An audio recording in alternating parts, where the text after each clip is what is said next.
Right. Do you want to start getting some milk in? Yeah, sure. In the dairy, Ruth's also got a big task ahead of her. She's asked her daughter Catherine to come and help out. We're about to make our first cheese of the year, and this is our vat, which is just a great big box that we're filling up with all the milk. We've got to raise it right up to, was it 85 degrees? 85 degrees. 85 degrees, which is Fahrenheit, that is. Fahrenheit. Yeah. This is our method of warming the milk. This is the sort of old and traditional method of bringing the milk up to a temperature so that when we add the rennet, the magic will happen. If the milk is too cold, no matter how much rennet we add, no reaction will occur and we will just have milk.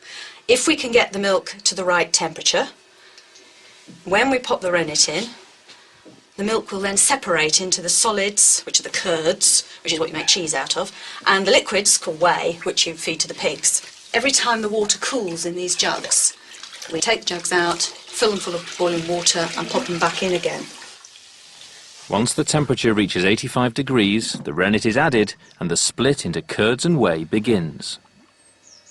Right, so now we need to cut the curd into little cubes, and that starts to help the whey be released from the curds. Now, in the old times, we would have done that with our hands. You'd have literally just put your fingers apart and gradually, very slowly drawn your fingers through.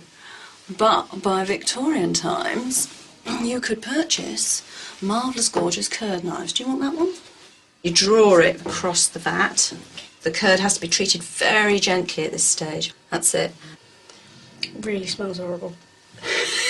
I'm sorry, it's horrible. It smells like baby sick. It's really nasty. Well, it is, isn't it? It's cow baby sick.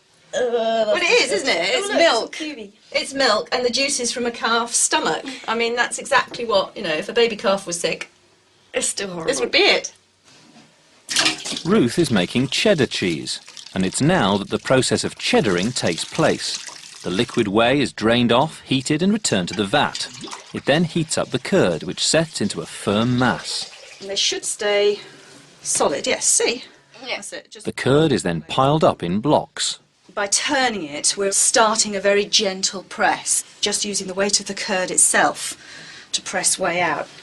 If we didn't do this cheddaring process, we'd have a cheese that would only last a short while and you'd have to eat it within the month. But by doing this cheddaring process, we'll have a cheese that can last 6, 8, 9 months and still be nice. Okay, do it one block at a time. Yes. Victorian technology is also coming in handy in the dairy. This curd mill was made in the factory of local inventor Thomas Corbett, whose products were sold all over the world. It's a bit weird. But I mean, the blocks helps to develop flavours, develop texture. But you can't mix in the salt or pack it evenly into a press if it's in great big thunking lumps. Being a dairy implement, this is women's work. Doesn't make it any easier, does it? No. After mixing salt into the curd and packing it in a mould, it's time for the final piece of equipment, the cheese press. This is very much a standard, basic farmyard cheese press, and you see hundreds and hundreds and hundreds of them.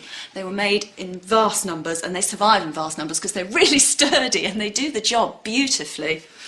The pressure gauge is really rather useful. Just want it so that the whey will run. There it is. Start to see the first run. Yeah. Is that running? Just. Over the next 3 days, the pressure will be gradually increased until most of the whey has come out.